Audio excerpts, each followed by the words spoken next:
Aujourd'hui, nous avons voté la réforme de l'ICE. L'ICE, c'est l'initiative citoyenne européenne. Cet outil de démocratie directe qui permet aux citoyens européens de proposer directement une proposition de loi européenne. Depuis sa création, seulement 5 ICE ont été enregistrés et aucune n'a abouti.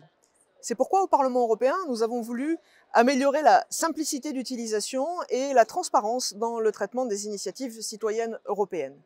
Désormais, bien sûr, les personnes à l'initiative de cet ICE, justement, pourront s'exprimer devant le Parlement européen, mais nous voulons aussi que la Commission européenne vienne rendre des comptes et expliquer les décisions qu'elle va prendre sur le traitement de telle ou telle initiative citoyenne européenne.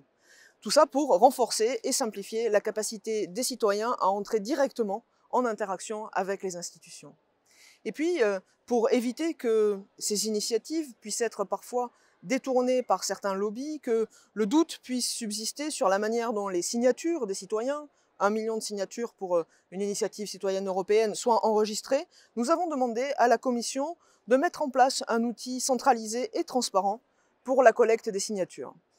Et dans ce contexte, il est dommage que certaines plateformes privées essaient de faire croire que parce que demain, elles ne pourront plus directement collecter les adresses mail et se prétendre l'intermédiaire sur les ICE, essaient de faire croire qu'il s'agit là d'un recul de la démocratie européenne. Au contraire, avec cet outil transparent et clair, nous pourrons avoir une plus grande facilité de saisie et de dépôt des initiatives citoyennes, et c'est une démocratie directe encore renforcée entre les citoyens et les institutions pour demain.